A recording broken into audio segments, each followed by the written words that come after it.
അള്ളാഹുവിന്റെ പ്രവാചകൻ സല്ലല്ലാഹു അലൈഹി വസല്ലം തങ്ങൾ ഫാത്തിമ ബീവിയോട് കുടുംബജീവിതം അവിടുത്തെ വിവാഹത്തെക്കുറിച്ച് പറഞ്ഞു. അൽഹംദുലില്ലാഹ്, അള്ളാഹുവിന്റെ പ്രവാചകന്റെ മുന്നിലേക്ക് മുഖറബുൽ അംലാഖു മലക്ക് ജിബ്രീൽ അലൈഹിസ്സലാം ഇറങ്ങി വന്നിട്ട് പറഞ്ഞു കൊടുത്തു, നബിയെ, ഫാത്തിമയ്ക്കൊരു പുതിയാപ്പിളയുണ്ട്. ആരെയാ ഫാത്തിമാനെ കെട്ടിച്ചു കൊടുക്കണ്ടേ?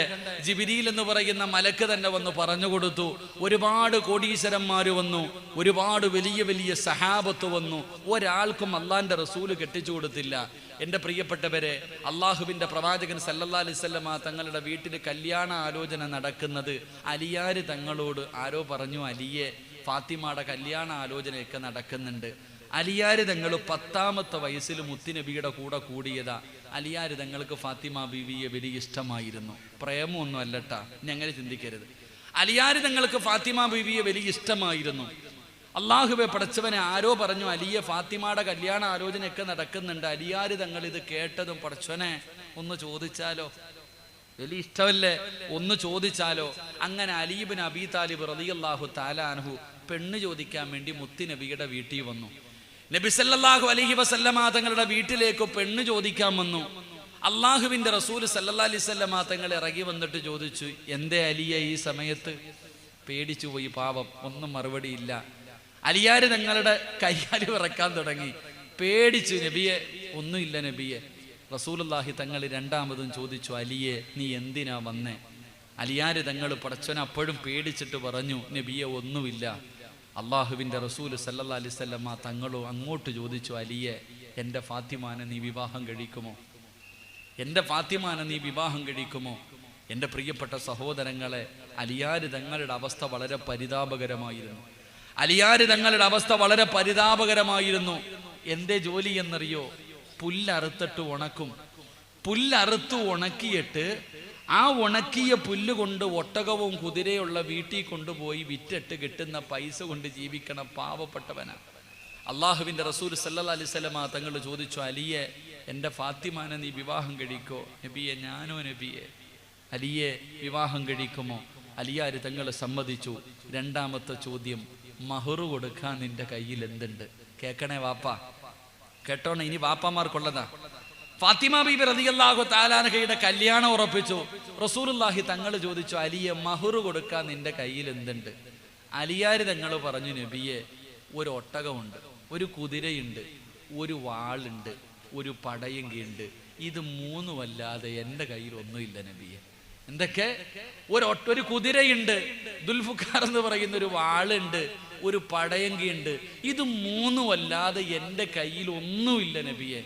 നബി സല്ലല്ലാഹു അലൈഹി വസല്ലമ തങ്ങൾ പറഞ്ഞു, കുതിര സഞ്ചരിക്കാൻ നിനക്ക് വേണം, വാള് യുദ്ധത്തിന് വേണം, പടയങ്കി ഉണ്ടല്ലോ, കൊണ്ടുപോയി വിറ്റിട്ട് കിട്ടുന്ന പൈസ വാങ്ങിയിട്ട് വാ.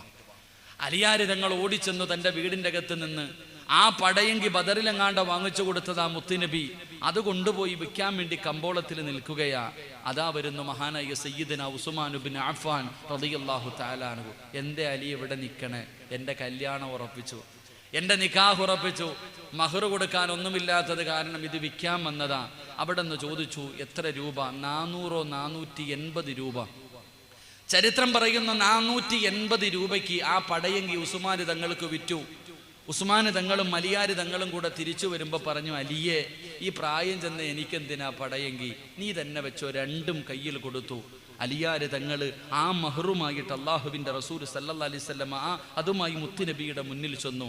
അള്ളാഹുവിൻ്റെ പ്രവാചകൻ 400 ദിർഹം എടുത്തിട്ട് ഈ 80 ദിർഹം എടുത്ത് അലിയാർ തങ്ങളുടെ കയ്യിൽ വെച്ചു. കല്യാണത്തിന് ആവശ്യമുള്ള വസ്ത്രങ്ങളും സാധനങ്ങളും വാങ്ങാൻ 80 രൂപ. അലിയാർ തങ്ങൾ കടന്നു ചെന്നു. ഫാത്തിമ ബീവിക്കൊരു വസ്ത്രം വാങ്ങി, വീട്ടിൽ ആവശ്യമുള്ള സാധനങ്ങൾ വാങ്ങി. അലിയാർ തങ്ങൾ അള്ളാഹുവെ പടച്ചവനെ ഫാത്തിമ ബീബി റളിയല്ലാഹു തആല അൻഹയുടെ കയ്യിലേക്ക് കൊടുത്തു, വസ്ത്രങ്ങളൊക്കെ കൊടുത്തു. അവസാനം ഫാത്തിമ ബീബി റളിയല്ലാഹു തആല അൻഹ കല്യാണത്തിന് വേണ്ടി പുതുവസ്ത്രവും ഇട്ടുകൊണ്ട് വീടിൻ്റെ വെളിയിലിറങ്ങിയപ്പോൾ അള്ളാന്റെ റസൂലിൻ്റെ പൊന്നാര മകള് പുതിയ വസ്ത്രം ഇട്ടുകൊണ്ട് വീടിൻ്റെ വെളിയിലിറങ്ങിയപ്പോൾ അള്ളാഹുവെ മഹാനായ സയ്യിദുന അബൂബക്കർ സിദ്ദീഖ് റളിയല്ലാഹു തആല അൻഹു ഇരുന്ന് കരയ. അബൂബക്കർ സിദ്ദീഖ് റളിയല്ലാഹു തആല അൻഹു ഇരുന്ന് കരയ. വീടിൻ്റെ സൈഡിലിരുന്ന് കരയുന്ന അബൂബക്കർ തങ്ങളുടെ ചാരത്ത് ചെന്നിട്ട് സഹാബത്ത് ചോദിച്ചു, എന്തേ തങ്ങളെ കരയണേ? ഫാത്തിമ ബീവി പുതിയ വസ്ത്രം ഇട്ടുകൊണ്ട് കല്യാണമല്ലേ, എന്തിനാ കരയണേ? മഹാനായ അബൂബക്കർ സിദ്ദീഖ് തങ്ങൾ ചോദിച്ചു, സഹാബ, ഫാത്തിമ ഇട്ടിരിക്കണ വസ്ത്രം കണ്ടോ സഹാബ? അള്ളാന്റെ റസൂലിന്റെ പൊന്നുമോൾ ഇട്ടിരിക്കണ വസ്ത്രം കണ്ടോ? എടാ ചെറുപ്പക്കാരാ, നിന്റെ കല്യാണത്തിന് നീ പുതിയ വസ്ത്രം ഇട്ടോ, നിന്റെ കുടുംബക്കാർക്ക് പുതിയ വസ്ത്രം വാങ്ങിച്ചു കൊടുത്തോ. പക്ഷേ എടാ പൊന്നുമോനെ, കൂട്ടുകാർക്ക് മുഴുവനും ഒരേ കളർ ഉടുപ്പ് വാങ്ങിച്ചു കൊടുത്ത് കളയുന്ന ചെറുപ്പക്കാരാ. ഇന്ന് പുതിയ ട്രെൻഡ് അങ്ങനാണല്ലോ. പെണ്ണുങ്ങൾക്ക് എല്ലാവർക്കും ഒരേ നിറമുള്ള സാരി, കൂട്ടുകാർക്ക് മുഴുവനും ഒരേ നിറമുള്ള ഉടുപ്പ്. എൻ്റെ പ്രിയപ്പെട്ട ചെറുപ്പക്കാരാ, പാപ്പാ, നിന്റെ പൊന്നുമോക്ക് നീ വാങ്ങിച്ചു കൊടുക്കല്ലോ, സ്വർണത്തിന്റെ ചെരുപ്പ് വരെ വാങ്ങിച്ചു കൊടുക്കണ ഉപ്പമാരല്ലേ? അപ്പൊ അള്ളാന്റെ റസൂലിന്റെ പൊന്നാര മകള്, ഈ പ്രപഞ്ചം തന്നെ സൃഷ്ടിക്കാൻ കാരണക്കാരനായ മുത്തി നബിയുടെ പൊന്നുമോൾ ഇട്ടിരുന്ന വസ്ത്രം കണ്ടിട്ട് അബൂബക്കർ സിദ്ദീഖ് റളിയല്ലാഹു തആല അൻഹു കരയാ. ഇതെന്ത് രൂപോ അല്ലാ, എന്റെ മുത്തി നബിയുടെ പൊന്നുമോൾ ഇങ്ങനാണോ വരണ്ടേ? എന്റെ പ്രിയപ്പെട്ടവരെ, അലിയ ഫാത്തിമ ബീബി റളിയല്ലാഹു തആല അൻഹയുടെ വസ്ത്രം കണ്ടിട്ട് കരയുകയാ. എന്റെ പ്രിയമുള്ള സഹോദരങ്ങളെ, അള്ളാഹുവിന്റെ പ്രവാചകൻ സല്ലല്ലാഹു അലൈഹി വസല്ലമ തങ്ങൾ നിക്കാഹ് കഴിഞ്ഞപ്പോ അലിയാര് നിക്കാഹൊക്കെ ഉറപ്പിച്ചു. മുത്തുനബി ചോദിച്ചു, അലിയെ വലീമ കൊടുക്കണ്ടേ? അലിയെ നിക്കാഹ് കഴിഞ്ഞാൽ എല്ലാവർക്കും ഒരു ഭക്ഷണം കൊടുക്കണ്ടേ?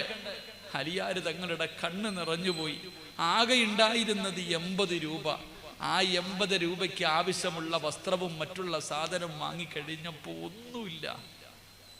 തൻ്റെ കയ്യിൽ 5 ദിർഹം ഇരിക്കുന്നുണ്ട്. അതിങ്ങനെ മുറുകെ പിടിച്ചിട്ട് അലിയാര് തങ്ങൾ കരയാ. അള്ളാഹുവേ, അലിയാര് തങ്ങളുടെ മുഖം കണ്ടപ്പോ മഹാനായ സഅദ് റളിയല്ലാഹു തആല അൻഹു ഓടി വന്നിട്ട് അലിയാര് തങ്ങളുടെ കൈ പിടിച്ചിട്ട് പറഞ്ഞു, അലിയെ, ഞാൻ നിനക്കൊരാട് തരാം. അലിയെ, എൻ്റെ വീട്ടിലൊരാടുണ്ട്. അള്ളാഹുവേ, സഅദ് തങ്ങൾ തന്റെ വീട്ടിൽ പോയിട്ട് ഒരു ആടിനെ കൊണ്ടുവന്ന് അലിയാര് തങ്ങളുടെ കയ്യിൽ വെച്ചു കൊടുത്തു. 3 സ്വഹാബികളെ പടച്ചവനെ അവര് പറഞ്ഞു, അലിയേ, ഞങ്ങളുടെ വീട്ടിൽ കുറച്ച് ഗോതമ്പ് മാവുണ്ട്, ഞങ്ങൾ തരാ. ആരുടെ കല്യാണമാടാ ചെറുപ്പക്കാരാ? ആരുടെ കല്യാണമെന്നറിയോ? അല്ലാഹുവിന്റെ പ്രവാചകന്റെ പൊന്നാര മകളുടെ നിക്കാഹിന്റെ ചരിത്രമാ പറയുന്നത്. എന്റെ പ്രിയപ്പെട്ട ചെറുപ്പക്കാരാ, പെണ്ണിന്റെ വാപ്പ അധ്വാനിച്ചുണ്ടാക്കിയ കാശ് വാങ്ങിച്ചിട്ട് എന്റെ പ്രിയപ്പെട്ട യുവത്വേ, തന്റെ കൂട്ടുകാർക്ക് മുഴുവനും പുതുവസ്ത്രം വാങ്ങിക്കൊടുക്കുന്നവരുണ്ടല്ലോ. എന്തെല്ലാം ആർഭാടങ്ങളാണ്, എന്തെല്ലാം അനാചാരങ്ങളാണ്. പൊന്നുമക്കളെ, ചിന്തിക്കേണ്ട സമയം കഴിഞ്ഞടാ ചെറുപ്പക്കാരാ. പ്രത്യേകിച്ച് കാസർഗോഡിന്റെ പരിസരത്തുള്ള ചെറുപ്പക്കാരാ, അല്ല കാണുന്നുണ്ടടാ മക്കള്. ഈ അഹങ്കാരത്തിനൊക്കെ ഒരു കാലത്ത് പടച്ച റബ്ബ് നിനക്ക് തിരിച്ചു തരുമടാ. ഉസ്താദന്മാര് പറഞ്ഞാൽ അവരെ പുച്ഛിച്ചു തള്ളുമല്ലോ, പ്രായമുള്ളവരെ പറഞ്ഞാൽ അവരെ കളിയാക്കുമല്ലോ, മഹല്ലിന്റെ കമ്മിറ്റിക്കാര് പറഞ്ഞാൽ അവരെ നിസ്സാരമായി തള്ളിക്കളയുമല്ലോ. പക്ഷേ ഈ ചെയ്തു കൂട്ടുന്നതിന് മുഴുവനും ഒരിക്കൽ നീ മറുപടി പറയണമടാ എന്റെ പ്രിയപ്പെട്ട ചെറുപ്പക്കാരാ.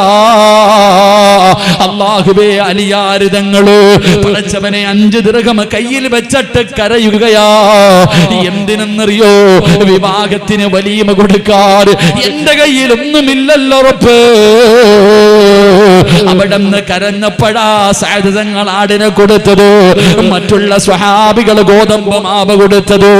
അങ്ങനെ നിക്കാഹ് കഴിഞ്ഞു. അല്ലാഹുവേ, അലിയാര് തങ്ങൾക്ക് സ്വന്തമായിട്ട് വീടില്ല, കുടുംബ വീട്ടിലാണ് കിടക്കുന്നത്. ഉമ്മയും പെങ്ങന്മാരും എല്ലാവരും ഒരുമിച്ചുള്ള ഒരു ചെറിയ കുടില്. അല്ലാഹുവേ, അതിന്റെ സൈഡിൽ ഈന്തപ്പന ഓലകൾ കൊണ്ട് ചെറിയ ഒരു മറമറച്ചു. ഫാത്തിമ ബീവിയുടെ കല്യാണം കഴിഞ്ഞു. അലിയാര് തങ്ങളും ഫാത്തിമ ബീവി റളിയല്ലാഹു തആല അൻഹ രണ്ടുപേരും കൂടെ നിക്കാഹ് കഴിഞ്ഞു. രണ്ടുപേരും കൂടെ പടച്ചവരെ മണിയറയിലേക്ക് പോകുകയാണ്. രണ്ടുപേരും മണിയറയിലേക്ക് പോവുകയാണ്. രണ്ടുപേരും കൂടെ മണിയറയ്ക്കകത്ത് കയറി. രണ്ടുപേരും കൂടെ മണിയറയ്ക്കകത്ത് കുടുംബ വീട്ടിലാ പോയെ. അല്ലാഹുവേ, പടച്ചവനെ, രണ്ടുപേരും വീടിന്റെ അകത്ത് കയറി. അലിയാര് തങ്ങൾ വീടിന്റെ അകത്ത് കയറി കേട്ട് ഫാത്തിമയോട് ചോദിച്ചു, വിളക്കണക്കട്ടെ? എൻ്റെ പ്രിയപ്പെട്ട സഹോദരങ്ങളെ, ഇന്നത്തെ പുതിയ തലമുറ പഠിക്കണം. അള്ളാഹു ഈമാൻ തരുമാറാകട്ടെ. കല്യാണം കഴിഞ്ഞു,